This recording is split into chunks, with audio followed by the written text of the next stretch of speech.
Haemochromatosis basically ये होता है कि हीमोक्रोमेटोसिस जो होता है ना वो एक डेंजरस चीज़ होती है। हीमोसिड्रोसिस जो होता है ना वो ये होता है कि एक्सेस आयरन आपकी बॉडी में स्टोर हो गई है in the form of haemosiderin, लेकिन जो एक्सेस आयरन आपकी बॉडी के टिश्यूज़ में डिपॉजिट होती है ना उसको हम कहते हैं हीमोक्रोमेटोसिस। ये इन दोनों चीज़ों का डिफरेंस होता है। हीमोसिड्रोसिस जो होता है वो होता है only storage of excess iron, यानी एक्सेस आयरन जो है वो हीमोसिड्रोसिस की फॉर्म में स्टोरेज होगी। हीमोक्रोमेटोसिस होता है कि जब वो एक्सेस आयरन स्टोर होने के साथ साथ ना एबनॉर्मल अमाउंट्स में या कह लो टॉक्सिक अमाउंट्स में बॉडी के टिश्यूज़ में जब डिपॉजिट होना शुरू होती है तो उस चीज़ को हम कहते हैं हीमोक्रोमेटोसिस। इसमें आयरन डेफिशिएंसी एनीमिया में बेस्ट इंडिकेटर हमारे पास हमेशा आता है फेरेटिन। जब भी आपके पास आयरन डेफिशिएंसी एनीमिया का क्वेश्चन आएगा, वो पूछेंगे हमने इसको कैसे डायग्नोज करना है, तो you always have to choose ferritin. Simple ferritin is the answer iron deficiency anaemia के लिए। ठीक है, इसमें जो टाइप ऑफ अनीमिया होता है ना वो होता है हाइपोक्रोमिक माइक्रोसिटिक। इसका मतलब है कि इसमें क्योंकि आयरन नहीं है तो उसकी वजह से क्या होता है कि हिमेटोक्रिट और हीमोग्लोबिन इनकी डिक्रीज की वजह से आरबीसीज का जो साइज होता है ना वो भी डिक्रीज होता है। वो होता है माइक्रोसिटिक, उसको हम कहते हैं माइक्रोसिटिक हाइपोक्रोमिक। ठीक है, iron in the body is absorb mainly, main site इसकी होती है ड्यूडेनम में। ट्रांसपोर्ट ये होता है ट्रांसफेरिन से। ट्रांसफेरिन एक प्रोटीन है जो आयरन की ट्रांसपोर्ट करता है। और मेन हमारी बॉडी में जिस फॉर्म में आयरन एब्जॉर्ब होता है ना वो है फेरस फॉर्म, Fe2 पॉजिटिव। अब इसमें आपके पास क्वेश्चंस किस तरह के आते हैं? अक्सर आपके पास क्वेश्चन आता है कि एक फ़ीमेल है वो अपनी डाइट में आयरन ले रही है, ठीक है, फिर भी उसको अनीमिया है। आप उसको क्या एडवाइस करोगे कि वो डाइट में आयरन किस तरीके से ले कि उसका जो अनीमिया है वो ठीक हो जाए? किसी को इसका आंसर पता है? What will you advise to a female who is taking iron supplements still iron is not being absorbed? तो adequate absorption of iron के लिए आपको क्या एडवाइस करोगे? With citrus fruit. Citrus fruit, हाँ जी, मीट नहीं, सिट्रस फ्रूट। मीट हम advice करते हैं मेगेलोब्लास्टिक अनीमिया में। जो विटामिन सी है ना वो एब्जॉर्प्शन करवाता है आयरन की। अब आयरन किस चीज़ की एब्जॉर्प्शन, कौन सा ऐसा न्यूट्रिएंट है जिसकी एब्जॉर्प्शन आयरन डिक्रीज करवाएगा? अक्सर हम थर्ड ट्राइमेस्टर ऑफ प्रेगनेंसी में, ये भी एक क्वेश्चन आता है कि थर्ड ट्राइमेस्टर ऑफ प्रेगनेंसी में हम पेशेंट को एक सप्लीमेंट शुरू कराते हैं।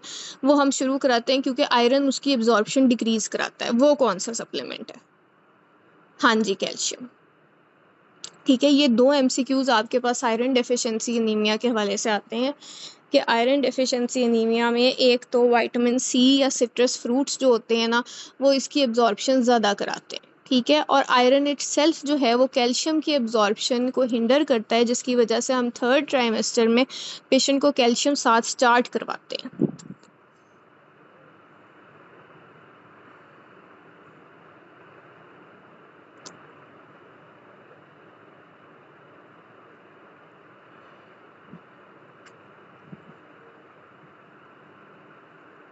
अच्छा, आई होप यहाँ तक सबको क्लियर था। नेक्स्ट जो हमारे पास अनीमिया की टाइप है ना वो हमारे पास है megaloblastic anaemia. Megaloblastic anaemia basically हम उसको मेगैलोब्लास्टिक क्यों कहते हैं, क्योंकि इसमें ना साइज़ ऑफ आरबीसीज आपका इंक्रीज़ कर जाता है। इसमें दो ब्रॉड टर्म्स आती हैं। वैसे तो मेगैलोब्लास्टिक अनीमिया इटसेल्फ जो है ना वो एक फॉर्म ऑफ अनीमिया है जिसमें आरबीसीज बड़े होंगे। जिस जिस अनीमिया में आरबीसीज का जो साइज़ होता है ना वो ग्रेटर देन 100 होता है ना उसको हम मेगैलोब्लास्टिक अनीमिया कहते हैं।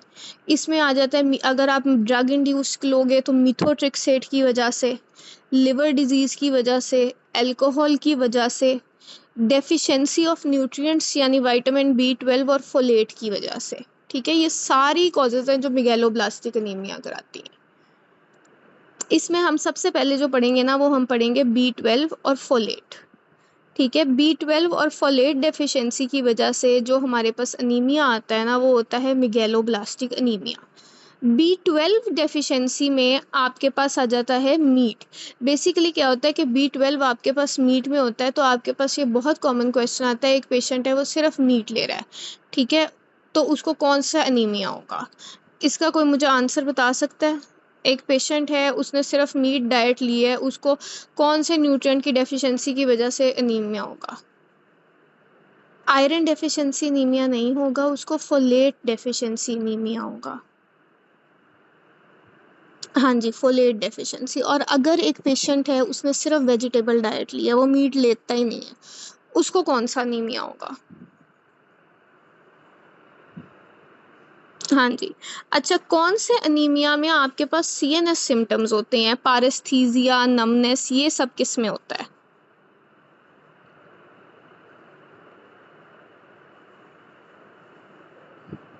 B12 में। Absolutely correct. बेसिकली मेगैलोब्लास्टिक में ओवरऑल ये होता है कि आपके पास आ जाता है नमनेस, लेमन येलो टंग होती है, हाइपर सेगमेंटेड न्यूट्रोफिल्स होते हैं, और जो B12 है उसमें स्पेसिफिकली आते हैं सीएनएस सिम्टम्स, पेरिफेरल न्यूरोपैथी होती है, पारेस्थीसिया होता है, हाइपरेस्थीसिया होता है यानी हाइपर सेंसिटिविटी होती है। उसमें अब हमारे पास आता है कि हम इसको डायग्नोस कैसे करते हैं। आयरन डेफिशिएंसी में तो हमने पढ़ लिया कि उसको हम करते हैं सीरम फेरेटिन से डायग्नोस। जो B12 है ना, उसको आप करते हो, उसके लिए एक स्पेसिफिक टेस्ट होता है विच इज़ शिलिंग टेस्ट। ठीक है, शिलिंग टेस्ट से हम B12 डेफिशिएंसी एनीमिया को डायग्नोस करते हैं। और जो फोलेट है ना, उसके लिए हम करवाते हैं सीरम फोलेट लेवल्स।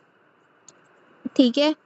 फिर एक और जो डिफरेंस इसमें आता है वो ये आता है कि एक कंपोनेंट होता है मिथाइल मेलोनिक एसिड।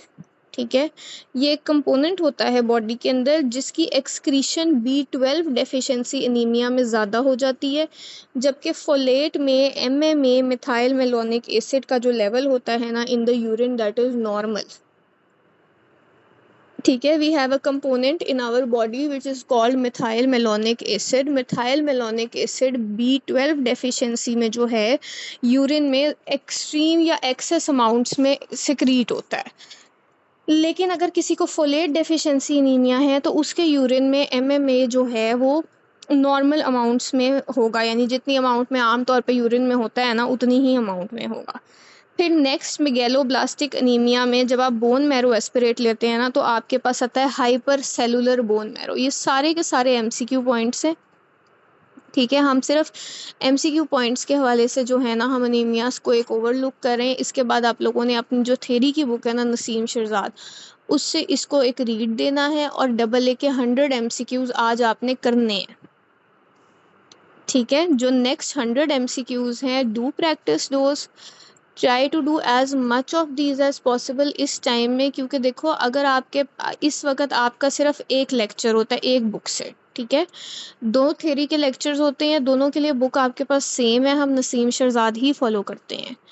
अगर एक बुक के साथ आप एक बार MCQs नहीं प्रैक्टिस करोगे ना तो फिर जब आपने 3 बुक्स करनी है ना, आगे आपने रफ़ीउल्लाह करनी है, SK करनी है, डबल ए करनी है, तब आपके पास ये प्रैक्टिस का टाइम नहीं होगा।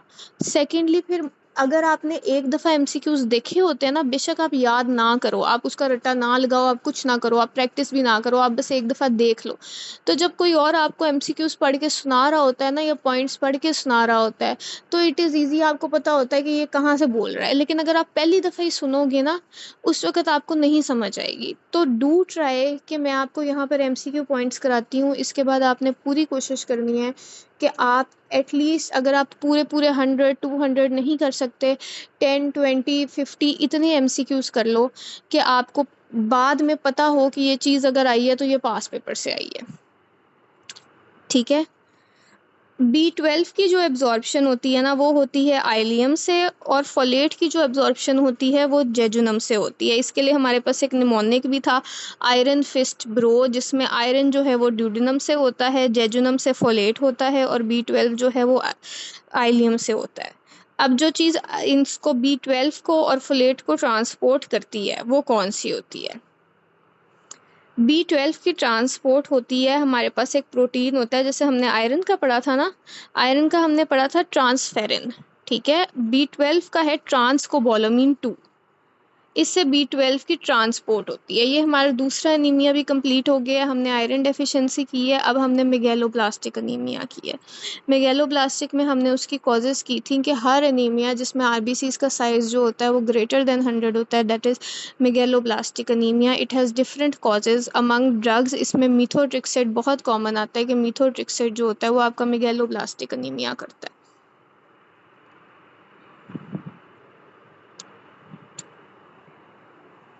अच्छा, नेक्स्ट हमारे पास आ जाता है एप्लास्टिक एनीमिया।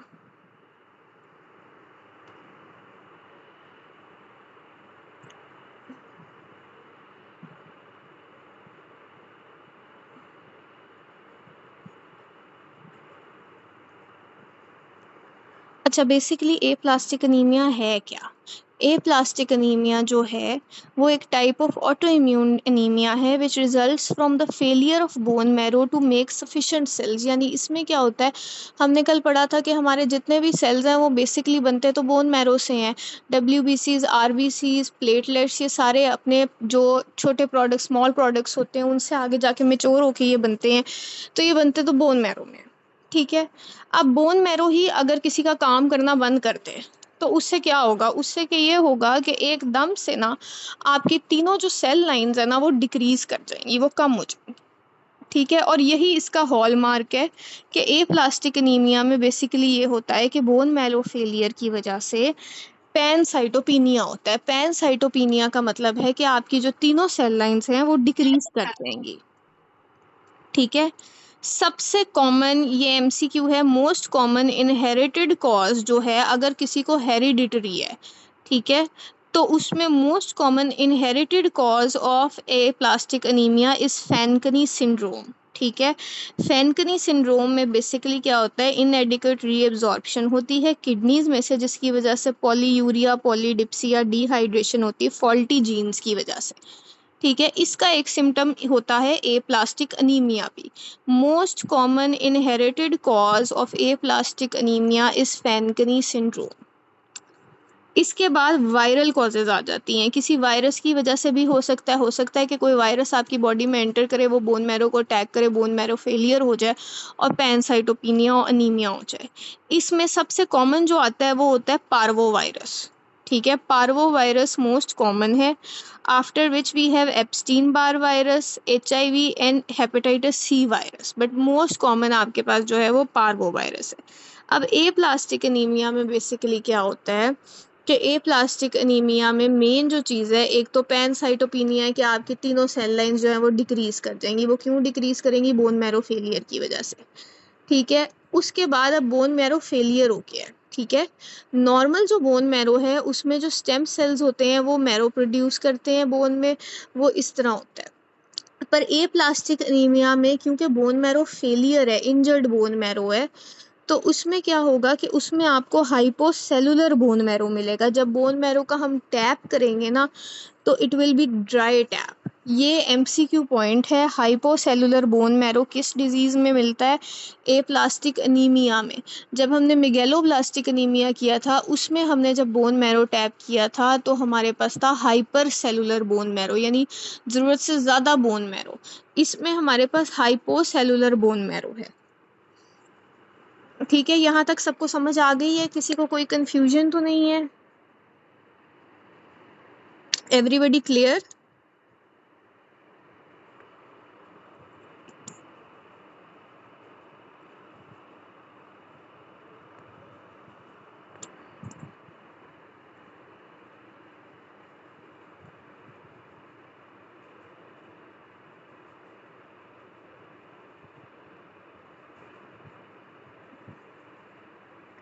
अच्छा जी, ये भी एक ए प्लास्टिक अनीमिया की ही पिक्चर है कि इसमें क्या होता है कि बोन मैरो इनफ सेल्स नहीं प्रोड्यूस करता तो आपकी तीनों सेल लाइंस जो हैं वो डिक्रीज हो जाती हैं।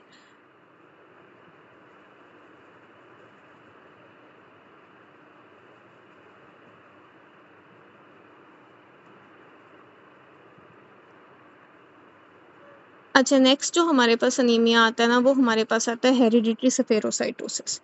हेरिडिटरी सफेरोसाइटोसिस बेसिकली क्या है कि ये एक ऑटोसोमल डोमिनेंट स्ट्रक्चरल डिफेक्ट है रेड ब्लड सेल्स में। इसमें ये होता है कि इसमें जो RBCs हैं ना वो स्फेरिकल शेप हो जाते हैं। कल हमने पढ़ा था कि RBCs में एक पॉइंट पर आकर न्यूक्लियस एब्सेंट हो जाता है। वो कौन सी स्टेज में होता है, क्या मुझे कोई बता सकता है किस स्टेज में आपके पास न्यूक्लियस की एब्सेंस होती है RBCs के अंदर? At which stage nucleus is absent in red blood cells during erythropoiesis? Does anybody remember this?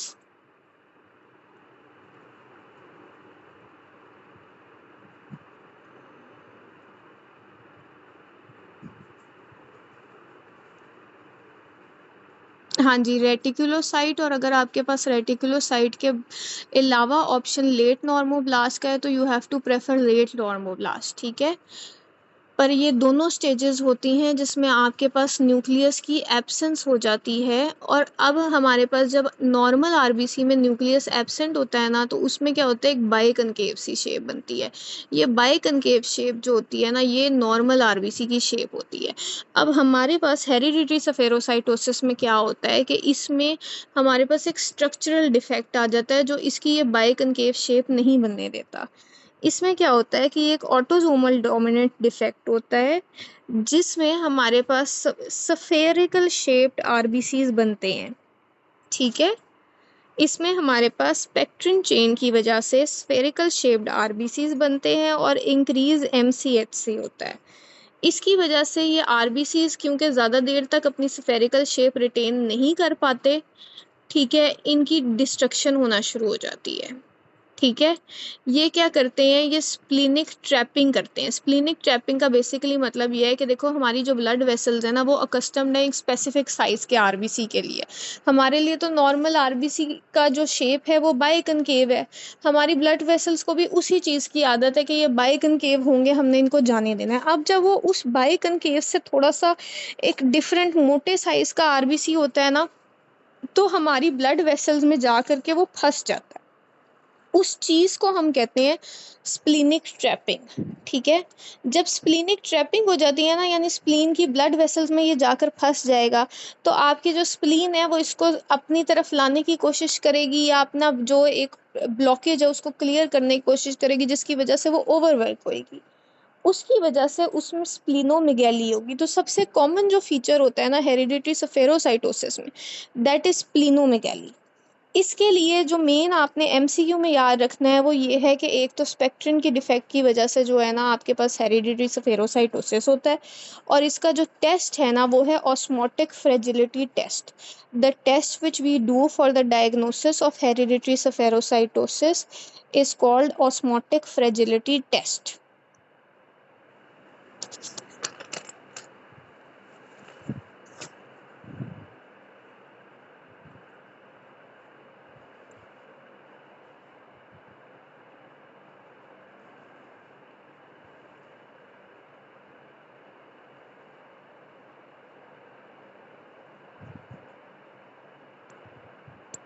अच्छा, नेक्स्ट जो हमारे पास अनीमिया आता है ना, वो हमारे पास आता है sickle cell anaemia.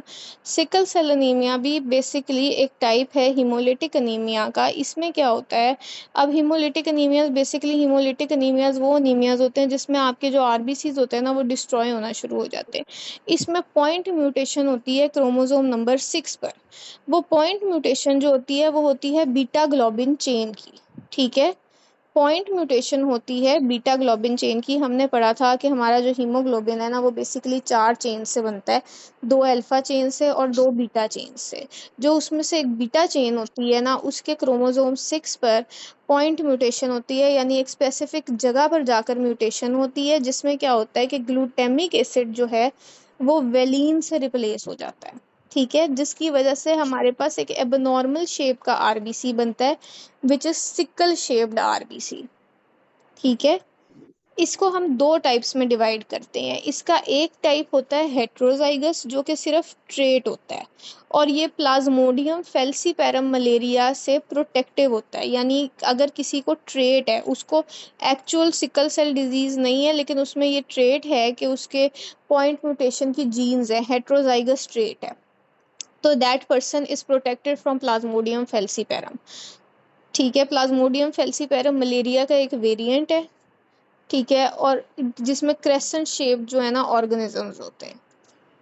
Next we have homozygous. अब होमोजाइगस वो बंदा है जिसको ट्रेट नहीं, जिसको एक्चुअल डिजीज है, जिसमें एक्चुअल सिकल शेप जो है वो आरबीसीज हैं। इसमें क्या होता है कि इसमें प्रॉपर जो है ना क्रोमोसोम 6 पर बीटा ग्लोबिन चेन्स पे ना ग्लूटेमिक एसिड की सब्स्टिट्यूशन हो जाती है। वो सब्स्टिट्यूशन होती है वेलिन से। ठीक है, इसमें क्या है कि जो फीटल हीमोग्लोबिन है ना एचबीएफ, वो प्रोटेक्टिव है सिकलिंग के। ठीक है, एचबीएफ जो है वो प्रोटेक्टिव है सिकलिंग के। उसकी वजह ये है कि उसकी जो ग्लोबिन चेन्स है ना उसमें बीटा ग्लोबिन की जो फॉर्मेशन है वो डिफरेंट है। जब वो डिफरेंट है तो फिर कहाँ से उसमें ये म्यूटेशन आनी है, तो दैट इज़ प्रोटेक्टिव। अब इसमें जो सबसे कॉमन चीज़ आती है ना आपके पास, जो सबसे कॉमन क्राइसिस हमारी बॉडी में आती है, दैट इज़ वेजो ओक्लूसिव क्राइसिस। अभी हमने हेरिडिटरी सेफेरोसाइटोसिस में भी ये चीज़ पढ़ी थी कि हमारी जो ब्लड वेसल्स है ना वो अकस्टम्ड होती हैं एक स्पेसिफिक टाइप के आरबीसीज को बीच में से गुजारने के लिए, ठीक है। अगर ये आरबीसीज अपनी थोड़ी सी भी शेप चेंज कर देते हैं ना तो वो ब्लड वेसल्स उनको पास नहीं करने देती हैं। तो यहाँ पे भी यही होता है कि इसमें मेन क्या होता है कि सर्कुलेशन ऑब्स्ट्रक्ट हो जाती है ये सिकल शेप्ड आरबीसीज की वजह से। जहाँ पे भी बॉडी में जाके ये सर्कुलेशन को ऑब्स्ट्रक्ट करते हैं ना तो उसको हम कहते हैं वेजो ओक्लूसिव क्राइसिस। इसमें ये एक चीज़ कॉज करते हैं विच is called hand foot syndrome. Hand foot syndrome basically ये होता है कि पेनफुल स्वेलिंग हो जाती है हैंड्स और फीट की। अगर ये आपकी हैंड या फीट अपर लिम लोअर लिम की सर्कुलेशन में जाके ऑब्स्ट्रक्ट हो जाते हैं तो वहाँ पर आपको पेनफुल स्वेलिंग हो जाएगी हैंड्स और फीट की, क्योंकि ज़ाहिर है ब्लड वहाँ से पास नहीं करा, ठीक है। तो इस्कीमिया पेन ये सारा जिस ऑर्गन में जाके जिस तरीके से भी ये इफेक्ट करेंगे ना वहाँ पर जब ब्लड सर्कुलेशन की स्टेसिस होगी ना तो वहाँ पर इस्कीमिया और इंजरी के साइंस होंगे। उसको हम कहते हैं वेजो ओक्लूसिव क्राइसिस जो हमें मिलती है सिकल सेल एनीमिया में। इसमें जो इम्पॉर्टेंट आपके लिए एमसीक्यू पॉइंट है वो यही है कि इसमें क्या होता है कि ग्लूटामिक एसिड वेलिन से रिप्लेस होता है क्रोमोसोम 6 पे, ठीक है।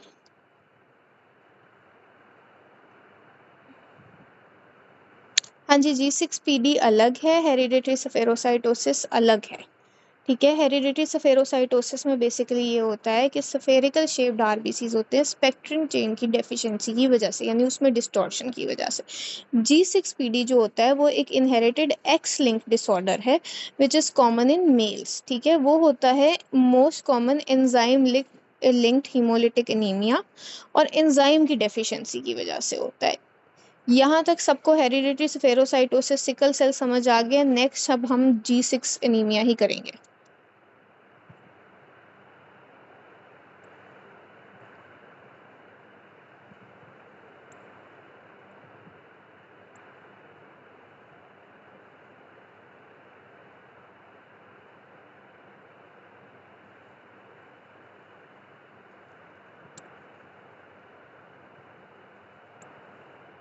अच्छा, G6PD एनीमिया बेसिकली होता क्या है? ग्लूकोज 6 फॉस्फेटेज एक एंजाइम है आपकी बॉडी में, ठीक है। कल हमने ऑक्सीडेशन पढ़ी थी। ऑक्सीडेशन में हमने यही पढ़ा था कि जो हीमोग्लोबिन होता है ना वो अगर आपकी नॉर्मल ब्लड स्ट्रीम में चला जाता है वो वहाँ ऑक्सीडाइज हो जाता है, ऑक्सीडेटिव स्ट्रेस कॉज करता है। इसके लिए हमने 2 प्रोटीन्स भी पढ़े थे, एक हमने हीमोपेक्सिन पढ़ा था, दूसरा हमने हिपेटोग्लोबिन पढ़ा था। उसी तरह अब G6PD बेसिकली क्या होता है? G6PD एक एंजाइम होता है जो प्रोटेक्ट करता है आरबीसीज को ऑक्सीडेटिव डैमेज से। देखो जब भी आपकी बॉडी किसी चीज़ के साथ बाइंड नहीं ना कर रही है, वो अकेली है, वो प्रोन है ऑक्सीडेटिव स्ट्रेस को और ऑक्सीडाइजेशन को, उस चीज़ को प्रिवेंट करता है G6PD एंजाइम। अब जब ये G6PD एंजाइम किसी में डेफिशिएंट होएगा ना तो उसमें जो डेफिशिएंसी की वजह से अनीमिया डेवलप होगा, हीमोलिटिक अनीमिया, क्योंकि अब वो एंजाइम डेफिशिएंट है, ठीक है। एंजाइम डेफिशिएंट का मतलब है कि ऑक्सीडेटिव डैमेज से आपको कोई चीज़ आपके आरबीसीज को प्रोटेक्ट नहीं कर रही है। आरबीसीज अपने आप जो है वो हीमोलाइज होना शुरू हो जाएंगे। तो सबसे कॉमन एंजाइम डेफिशिएंसी की वजह से जो अनीमिया होता है ना वो होता है haemolytic anaemia which is G6PD anaemia, ठीक है। और इसमें क्या होता है कि इसमें आपके पास आरबीसीज जो होते हैं ना वो हीमोलाइज होना शुरू हो जाते हैं। ये एक एक्स लिंक्ड रिसेसिव डिसऑर्डर होता है, ठीक है, जो कि मेल्स में कॉमन होता है। एक्स लिंक्ड है, मेल्स में होगा।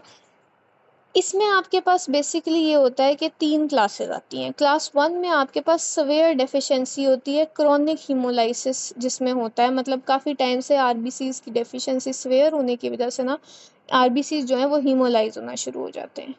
क्लास 2 में क्या होता है कि सवियर एंजाइम डेफिशिएंसी होती है लेकिन इंटरमिटेंट हीमोलाइसिस होता है। सब आरबीसीज ब्रेक डाउन नहीं करते, सर्टेन ट्रिगर्स की वजह से आरबीसीज जो हैं वो ब्रेक डाउन करते हैं, ठीक है। जो क्लास 3 होता है ना वो मॉडरेट या इंटरमिटेंट हीमोलाइसिस होता है, ठीक है। इसमें बेसिकली ये है कि आप